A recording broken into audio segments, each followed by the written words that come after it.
দর্শক সবাইকে শুভেচ্ছা এবং আমন্ত্রণ জানিয়ে শুরু করছি এসএটিভির প্রতিদিনের সান্ধ্যকালীন আয়োজন বেলা শেষে। আপনাদের সাথে আছি আমি অর্চি রহমান এবং থাকবো পুরোটা সময় জুড়েই। আর প্রতিদিনের মতোই আমাদের সাথে আছেন নতুন একজন অতিথি।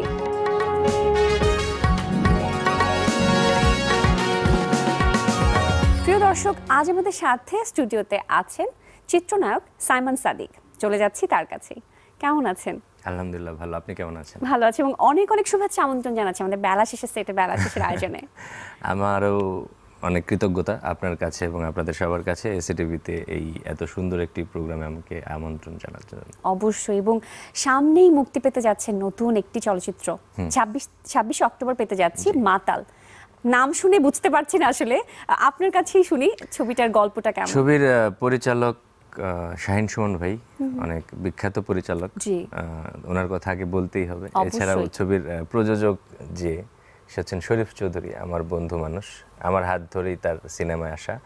আর ছবির নাম মাতাল এই কারণে, মাতাল মানে ওই মাতাল না, মানুষ বিভিন্ন কারণে বিভিন্ন জিনিসের প্রতি আকৃষ্ট হয়, সে মাতাল হয়। ধরেন কেউ ধনী হওয়ার জন্য মাতাল, কেউ হচ্ছে মানে আমাদের ছবির গল্পটা আমি মোটামুটি এরকম ক্যারেক্টারগুলো বলছি। কেউ রাজনৈতিকভাবে প্রভাবশালী হবে, ওই ব্যাপারে মাতাল, কেউ প্রেমের মাতাল, মানে এক একজনের মাতলামি নিয়ে যে চলচ্চিত্র, সেটা হচ্ছে শাহিন ভাইয়ের ছবির নাম মাতাল, যেটাতে আমি অভিনয় করেছি। সামনের শুক্রবার মুক্তি পেতে যাচ্ছে। এখানে নতুন একজন নায়িকা আছেন অধরা খান। এছাড়াও এই ছবিতে আরো আছেন মিশা ভাই আছেন, তারপর আরেকজন হিরো আছেন শিপন, আরেকজন নায়িকা আছেন অরিন।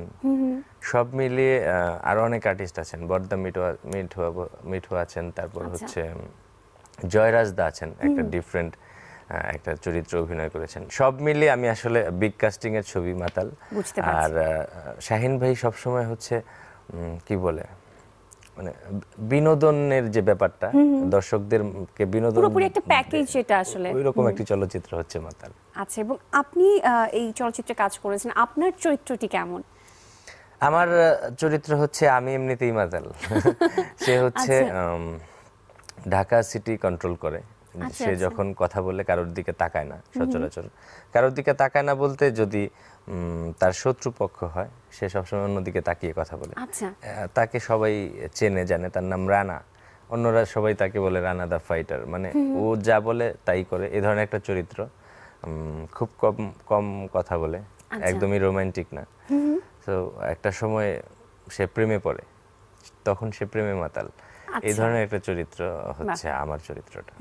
এবং এটা শুটিং এ বেশ অনেকদিন সময় লেগেছে। পরিকল্পনার থেকে একটু শুনতে চাচ্ছি, এই প্রজেক্টের সাথে আপনি কি করে যুক্ত হলেন? হঠাৎ করেই শাহিন ভাই ফোন দিলেন যে সাইমন একটা ছবি বানাবো। শাহিন ভাইয়ের সঙ্গে আমার এর আগেও কয়েকটা ছবিতে কাজ করা হয়েছে, কিন্তু কমপ্লিট হয়নি একটা ছবি। শাহিন ভাইকে বললাম, ভাই এই ছবিটা শেষ করতে হবে, আমি কাজ করতে চাই আপনার সঙ্গে, আমি স্ক্রিনে আসিনি কখনো, আমি চাই ছবিটা স্ক্রিনে যাবে। কোনো আর্টিস্ট বা কেউই চায় না যে একটা ছবি ইনকমপ্লিট থাকুক। অবশ্যই। তারপরে শরীফের সঙ্গে কথা হলো, সে রেগুলার প্রযোজক। সো আমি গল্প শুনলাম, ভালো লাগলো। নতুন নায়িকা, আমি বললাম আপনি আছেন, নতুন নায়িকা প্রবলেম হবে না। এখানে শাহিন সুমন হচ্ছে ব্যাপার, আমার কাছে ছিল। এই তো তারপর আস্তে আস্তে ওনার সঙ্গে সংযুক্ত হলাম, কাজ হলো, কাজ স্টার্ট হলো। হঠাৎ করে মানে শিডিউল জটিলতায় পড়ে গেলাম। অনেক আর্টিস্ট তো, মানে আমার শিডিউল মিললে হয়তো মিশা ভাইয়ের শিডিউল পায় না, তারপর মিশা ভাইয়েরটা পেলে হয়তো জয়রাজদার পায় না, অন্যান্য যে আর্টিস্ট আছেন। অনেক আর্টিস্ট থাকলে যা হয় একসঙ্গে করাটা প্রবলেম হয়, যে কারণে প্রায় 1.5-2 বছর আগে শুরু হওয়া চলচ্চিত্রটি এই শুক্রবার মুক্তি পাবে আর কি। এবং প্রত্যাশা কেমন থাকছে? অবশ্যই প্রতিটা বছরই অনেকগুলো চরিত্র এবং অনেকগুলো চলচ্চিত্রে কাজ করা হয়, প্রত্যাশা তো অবশ্যই থাকে। এই চলচ্চিত্র নিয়ে প্রত্যাশার জায়গাটা, প্রত্যেকটা ছবি শুরু করার আগে আমরা অনেক বেশি প্রত্যাশা নিয়ে শুরু করি, অনেক বেশি চাওয়া থাকে, অনেক বেশি পাওয়ার থাকে, আমরা সেজন্যই কাজ করি। শুধুই তো আমরা টাকার জন্য কাজ করি, ব্যাপারটা এরকম না। রেগুলার যেহেতু কাজ করছি, মানে ভালো ডিরেক্টরদের সঙ্গে কাজ করতে যাওয়ার আগে ওই চিন্তাটাই করি যে ভালো একটা চলচ্চিত্র পাবো। তারপরেও বেলা শেষে, যেহেতু বেলা শেষে সবকিছু নিজের মতো হয় না, কিন্তু মাতাল ভালো ছবি, দর্শকরা অনেক এনজয় করবে ছবিটি। আমি বিশ্বাস করি শাহিন ভাই এর আগে প্রায় 50টি চলচ্চিত্র বানিয়েছেন, দর্শকদের কাছে অনেক বেশি সমাদৃত। এই ছবিটাও তার বাইরে হবে না। আমি চেষ্টা করেছি ওনাকে ফলো করার, উনি যেভাবে বলেছেন সেভাবে কাজ করার। ওনার মধ্যে একটা বিশেষ গুণ আছে আমি বলবো, যে পুরো ছবিতে 200 শট লাগবে, ওনার মাথায় সেটা থাকে এবং একটি শটও বলে না যে এই শটটা নেই, নিয়ে রাখেন, না লাগলে ফেলে দিবেন। এই ব্যাপারটা শাহিন ভাইয়ের মধ্যে আমি পাইনি। উনি মানে না, এর বাইরে আমি শট নিব না, যেটা প্রয়োজন ততটুকুই নেন এবং সেমিকোলন দাড়ি কমা বুঝে উনি অভিনয় করাতে চেষ্টা করেন। আমার ক্ষেত্রে আমি জাস্ট ওনাকে ফলো করেছি যে ভাই আমি কি করব, বললো যে তুই এটা কর, এটা কর, আমি ওটুকুই করেছি। উনি তো খুশি, এখন আমার মনে হয় দর্শকদেরও ভালো লাগবে। আপনি আগামী 30 দিনের মধ্যে একটা নতুন সিনেমা শুরু করবেন, আর সেই সিনেমার নায়িকা হইব পারিশা। তোর মতো একটা বন্ধু থাকতে রানার মতো একটা জুনিয়র পোলা আমারে মারা গেল। এই নোয়াখালীর আন্ডার এস্টিমেট করেননি, হ্যাঁ? আর নোয়াখালী জেলা ফ্যাক্টর রানা পিরিশ হয়ে যাবো, পিরিশ। আরে ওই তুই তো পিস্তল দিয়ে মানুষ আর আমি দাঁত দিয়ে চাবাইয়া মানুষ গায়ে পালাই। রানা, চিপন যা বলেছিল তাই ঠিক, তুমি সত্যি সত্যি একজন সন্ত্রাসী। তেলে জলে মেশা অসম্ভব। এটা খুব সিরিয়াস গল্পের ছবি না, গল্পটা হচ্ছে যে পাবলিক তারা অ্যাকসেপ্ট করবে এই কারণে এটার মধ্যে অনেক নতুনত্ব আছে। ঢাকা শহরের ধরেন 10টা চরিত্র, এরকম 10টা চরিত্র হয়তো পাশের আপনার কারোর সঙ্গে মিলে যাবে, আরেকজনের সঙ্গে মিলে যাবে, এরকম আর কি। খুব চেনা কিছু চরিত্র নিয়ে তৈরি হয়েছে মাতাল। সেক্ষেত্রে এটা কি বলতে পারি যে দর্শক একটা মৌলিক গল্প পেতে যাচ্ছে? মৌলিক গল্প, কোনো ভেজাল নেই, এটা ধার কর্য করা কোনো গল্প না, একদম মৌলিক গল্প, কিন্তু মানে অত সিরিয়াস কিছু না। যেমন অনেক ছবি হয় না খুব সিরিয়াস, মানে পাবলিক ভাবতে থাকবে এরপর কি হবে, পাবলিক ভাবতে ভাবতে মজাটা শেষ হয়ে যাবে। আমার ছবিটা হচ্ছে এরকম, অনেক ইন্টারেস্টিং একটা মুভি। বাহ, চলচ্চিত্রের গল্প শুনছিলাম এবং আরো অনেকগুলো ছোট ছোট গল্প শোনা বাকি আছে এই চলচ্চিত্র নিয়ে। তবে ছোট্ট একটা বিরতির সময় হয়ে গেছে, বিরতি থেকে ফিরে আসি। প্রিয় দর্শক, নিয়ে নিচ্ছি ছোট্ট একটা বিরতি, ফিরে আসছি এক্ষুনি আমাদের আজকের অতিথির কাছে। কোথাও যাবেন না, আমাদের সাথেই থাকবেন।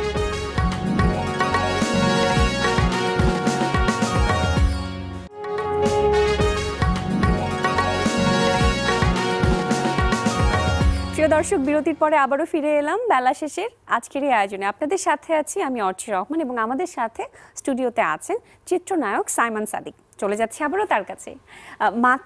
মাতালের গল্প শুনছিলাম এবং এই অনেকটা সময় লেগেছে বলছিলাম, অনেকটা সময় নিয়ে চলচ্চিত্রে কাজ করা হয়েছে। শুটিং কোথায় কোথায় হয়েছে? দেশে হয়েছে বা দেশে বাইরে হয়েছে? পুরো ছবিটাই দেশে হয়েছে, ঢাকায়, তারপর হচ্ছে পুবাইল, গাজীপুরের বিভিন্ন জায়গায়, ঢাকাতে, তারপর আমরা আউটডোর করেছিলাম গল্পের প্রয়োজনেই, সেটা কক্সবাজার, এগুলোতেই হয়েছে। এবং চলচ্চিত্রের বিশাল একটা অংশ জুড়ে থাকে হচ্ছে গানের যে ব্যাপারটা থাকে মিউজিকের ক্ষেত্রে। এই চলচ্চিত্রের ক্ষেত্রে আমি একটু জানতে চাচ্ছি, এই ছবিতে আমার একটি গান আছে, সেটা হচ্ছে আহমেদ ইমতিয়াজ বুলবুল ভাই গানটি করেছেন, অসাধারণ, খুবই আমি মুগ্ধ আর কি। মানে গুণীরা যে আসলে অনেক বেশি গুণী, ওনারা আমাদের দেশের লিজেন্ড, অবশ্যই নিঃসন্দেহে। উনি লিখেছেন, সুর করেছেন। থাকো তুমি হৃদয় পিঞ্জরে, প্রাণপঙ্খী প্রেমের ময়না রে, থাকো তুমি হৃদয় পিঞ্জরে, প্রাণপঙ্খী প্রেমের ময়না রে,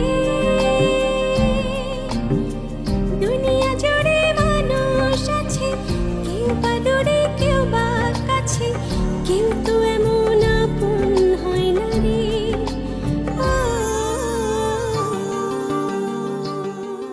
মানে আমার এটা ওনার সঙ্গে থার্ড কাজ, কিন্তু আমি আসলে মুগ্ধ, উনি অসাধারণ সুর করেছেন, আমার খুব ভালো লেগেছে। এরকম একটি গান হচ্ছে মাতালে আছে। আর অন্যান্য গানগুলোতে আপনি নেই? অন্যান্য আরো কিছু গান ছিল, আমি আসলে যে বললাম না শুরুতে শিডিউল জটিলতা ছিল। কতগুলো গান হয়েছে টোটাল? ছবিতে গান আছে সম্ভবত 5টি, এর মধ্যে আরো 2টি গান আছে শিপনের, তারপর নায়িকার সলো গান আছে, সব মিলিয়ে বেশ কয়েকটি গান আছে, আইটেম সং আছে, আমার একটি গান আছে, 5-6টি গান আছে, সব কটা গানই সুন্দর। একটা সবগুলোতে আপনি নেই, কিন্তু আপনার পছন্দের গানের কথা যদি জানতে চাই, কোন গানটির কথা বলবেন? আমার গানটা যে বুলবুল ভাইয়ের করা একটা গান, আর একটা আছে শিপনের একটা গান আছে, একটা কবিতা লিখতে পারি না, তোমার প্রেমে পড়েছি যখন, কবিতার পেছনে গাঁথে বাসবো ভালো তোমায় কখন দু চোখ আমার পৃথিবী দেখে না তোমায় কাছে পাই যখন পৃথিবীর দিকে থাকলে তাকিয়ে বাসবো ভালো তোমায় কখন। দেশ বিদেশের বহু অভিনেতা অভিনেত্রী এভাবে কাজ করেন যে একটা চরিত্র যখন তারা কাজ করতে চান সেটার মধ্যেই ঢুকে যান এবং ওই চরিত্রটাকেই নিজের মধ্যে আবদ্ধ করে নেন। তো সেক্ষেত্রে আসলে এই ব্যাপারটি কতটুকু জরুরি? অনেক বেশি জরুরি। আপনি দেশ বিদেশ বললেন, তো দেশের বাইরে আমরা তো প্রায় 10-15টা ছবি করি। আমরা যারা দেশে রেগুলার কাজ করছি, বছরে প্রায় 10 থেকে 12টা কাজ করতে হয়, বা সেটা বিভিন্ন কারণেই করতে হয়। আর দেশের বাইরের ওনাদের কথা বললে ওনারা বছরে একটা ছবি বা দুটো ছবি করেন, ওনারা এক শিফট কাজ করেন, যেটা আসলে আমাদের এখানে সম্ভব না। এখানে একটা বাজেটের ব্যাপার থাকে, আমাদের অনেক বেশি সীমাবদ্ধতা, আমরা এর মধ্যে কাজটা শেষ করতে চাই। সব মিলিয়ে আমারও চিন্তা যে আমি একটা ছবি করব। আসলে আমি একটা ছবি করব বললে তো হবে না, আমার ইনকাম সোর্স একটাই, আমি এখানেই কাজ করি। এখন অনেকেই বলতে পারে তাহলে এখানে শুধুই অর্থের জন্য না, অর্থের জন্য না, আমার মনের জন্য, আমার মানসিক চাহিদা সবকিছুই আছে। তারপরে অনেক সীমাবদ্ধতার মধ্যে আমরা কাজ করি, চেষ্টা করি যেন ভালো হয় কাজটা। খুব মন থেকে, অন্তর থেকে, দিল থেকে কাজটা করি, না হলে আসলে সম্ভব হতো না এত সীমাবদ্ধতার মধ্যে। যদি সেক্ষেত্রে বছরে একটা দুটো ছবি করতাম, ছবির মান অনেক বেশি ভালো হতো। আমিও চাই, কিন্তু বাজেটটা যখন অনেক বড় হয়ে যাবে আমাদের, তখন হয়তো আমি একটা দুইটা তিনটা ছবি করব, তখন শুধু আমি ওটা নিয়েই ভাববো। তারপরে আমরা ইউজ টু হয়ে গিয়েছি যে সেটে গিয়ে আমাদের গান শুনতে হবে, সেটে গিয়ে আমাদের গানটা শুট করতে হবে, আগে রিহার্সাল করার সুযোগ নেই। বেশিরভাগ ক্ষেত্রেই দেখা যায় যে আমি অন স্পট আমি গান পাচ্ছি, ওখানে আমি শুনছি, ওখানে আসলে চিন্তা করার সময় থাকে না।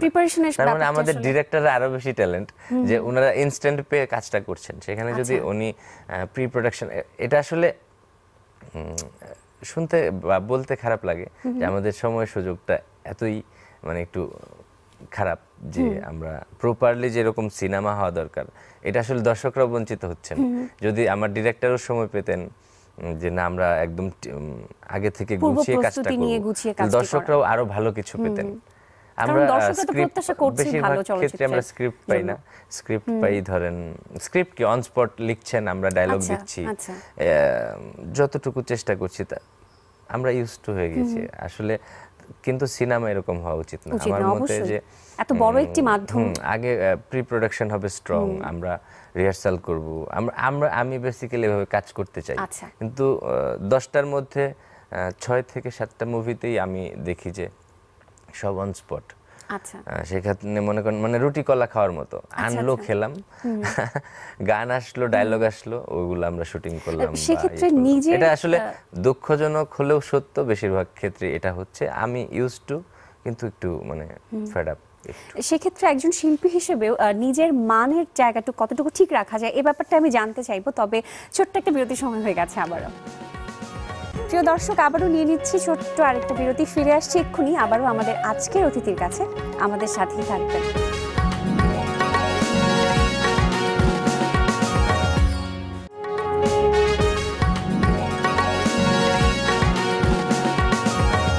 প্রিয় দর্শক, বিরতির পর আবারও ফিরে এলাম বেলা শেষের আজকের এই আয়োজনে। আপনাদের সাথে আছি আমি অর্চি রহমান, এবং আমাদের সাথে স্টুডিওতে আছেন চিত্রনায়ক সাইমন সাদিক। কথা বলছিলাম তার সাথে, চলে যাচ্ছে আবারও তার কাছেই। চলচ্চিত্রের গল্প শুনছিলাম, এবং আপনি যেটা বলছিলেন যে সেক্ষেত্রে আসলে নিজের কাজের যে মানটা, সেটার কি হচ্ছে, এই প্রশ্নটা কি সবসময় মনে থেকে যায়? কাজের মান বললাম না যে আমি অভ্যস্ত, যে আমি রাতে মানসিকভাবেই প্রিপারেশন নিলাম যে কালকে কি হবে। কালকে যদি আমি স্ক্রিপ্ট না পাই আগের দিন বা আগে, গল্প আমি জানি, গল্প এই সেটা পুরোটাই জানা আছে কি হবে না হবে। সো মানসিকভাবে আমি প্রিপেয়ার্ড যে আমি এই কাজটা এইভাবে করব। ডায়লগসটা এরকম ডিরেক্টর লিখবেন, ওটা প্রবলেম হয় না। অনেক সময় তো ইনস্ট্যান্ট চেঞ্জ করতে হয়। আমরা এত বেশি অভ্যস্ত হয়ে গিয়েছি যে আমরা প্রতিদিন যে খাচ্ছি, যে হাতটা এইভাবে নিয়ে এভাবেই তো খাবো, ঘুরিয়ে তো খাবো না, ব্যাপারটা এরকম হয়ে গেছে। মানে ওটা খুব একটা প্রবলেম হচ্ছে না। তারপরেও আমি পরিচালকদের খুঁচাই যে স্যার বা ভাই যার সাথে যেরকম রিলেশন, যে আমি কি করব আমাকে একটু আগে থেকে বলেন। আমার চেষ্টা থাকে যতটুকু সম্ভব, মানে পুরোটাই চেষ্টা করি যে না আমি এইভাবে না, আমি এইভাবে চাই ভাই, এটা না এটা আমাকে বলেন, আমি খুঁজাই যে এরপরেরটা কি হবে আমাকে একটু বলেন। তখন প্রচুর শেয়ারিং হয়, শেয়ারিং থেকেই আমরা মানে আমি জেনে নিই যে আমার কাজটা এটা হবে পরের দিন, বা যখন আমি শুটিং করব যে আমার এই লটে এই কাজ থাকবে, এই লটে গান থাকবে। এটা হচ্ছে মানসিক প্রিপারেশনের উপর ডিপেন্ড করে যে আমি আসলে কি করতে যাচ্ছি। এত চলচ্চিত্র কিন্তু রিলিজ হচ্ছে এবং রিলিজ হচ্ছে প্রতি শুক্রবারই মুভিগুলো আমরা পাচ্ছি, কিন্তু ব্যবসায়িকভাবে সফলতা খুব একটা পাচ্ছে না ছবিগুলো।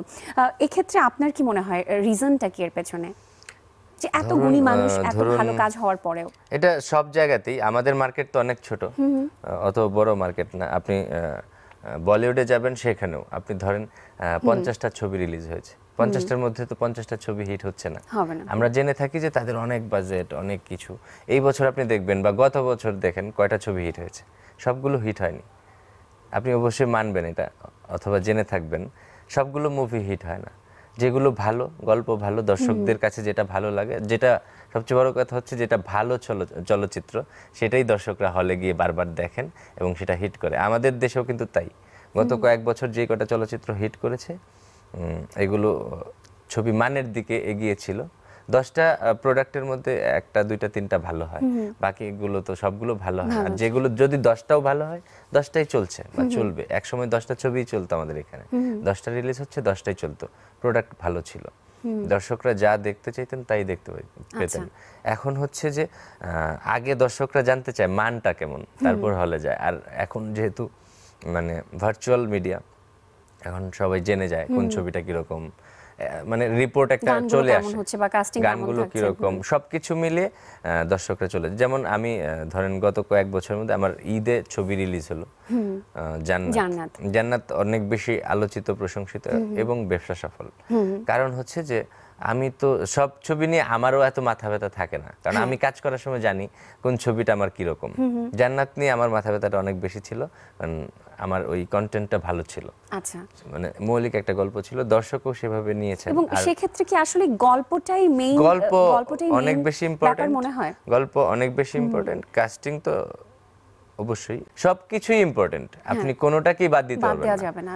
প্রথমত হচ্ছে ডিরেক্টর যদি ভালো হয়, সেই ক্ষেত্রে ছবি ভালো হবে। আচ্ছা, কারণ ডিরেক্টর হচ্ছেন একটা সিনেমার প্রধান, উনি সিলেক্ট করবেন, প্রথমে উনি গল্প সিলেক্ট করবেন। এখন যদি উনি শুরুতেই কাস্টিং নিয়ে ভাবেন বা ওটা নিয়ে ভাবেন, তাহলে হবে না।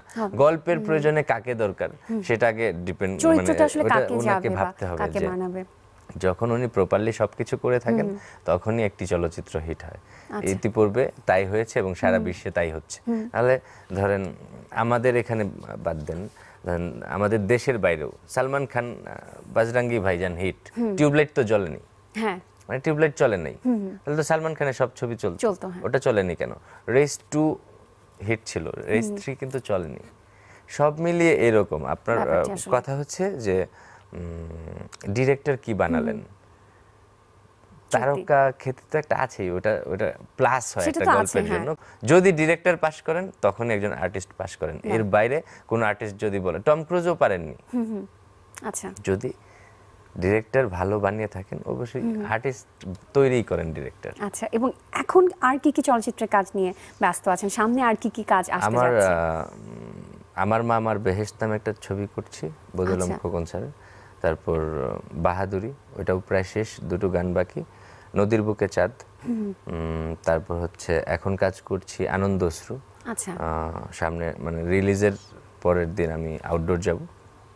সব মিলিয়ে প্রায় 10টা চলচ্চিত্র আছে কাজ করছি, যেগুলো এই বছরে কি রিলিজ হচ্ছে? এই বছর 3টা ছবি কমপ্লিট আছে। এখন এই বছর আর সময় কই, নভেম্বর ডিসেম্বর তো পরীক্ষা স্টুডেন্টদের, সব মিলে শীত চলে আসবে। এই বছর মনে হয় না আসবে, হয়তো জানুয়ারির ফার্স্ট উইকের দিকে আরেকটি চলচ্চিত্র আসবে। আগের বছর ইনশাআল্লাহ অনেকগুলো ছবি, সামনে নির্বাচন আছে, সব মিলে এই বছর আর হবে না মনে হয়। সামনের বছর প্রায় 8-10টা ছবি ইনশাআল্লাহ আসবে। এবং অনেক অনেক শুভকামনা জানাচ্ছি। সামনের বছরে শুনলাম অনেকগুলো চলচ্চিত্র মুক্তি ইনশাল্লাহ। পেতে যাচ্ছে। আশা করছি আবারও কোনো চলচ্চিত্র নিয়ে গল্প করতে বসবো, আমরা অনেক কিছু জানবো। সে পর্যন্ত অনেক অনেক ধন্যবাদ জানাচ্ছি এবং অপেক্ষায় থাকলাম চলচ্চিত্রগুলো দেখার, এবং মাতালের জন্য শুভকামনা থাকছে। অনেক ধন্যবাদ, আপনিও ভালো থাকবেন। অবশ্যই। প্রিয় দর্শক, আজকের মতো এখানেই শেষ করছি বেলা শেষের আয়োজন। আবারও দেখা হবে নতুন আরেকটি আয়োজনে, নতুন আরেকজন অতিথিকে সাথে নিয়ে। সে পর্যন্ত সবাই ভালো থাকবেন, সুন্দর থাকবেন, সুস্থ থাকবেন এবং এসিটিভির পর্দায় চোখ রাখবেন।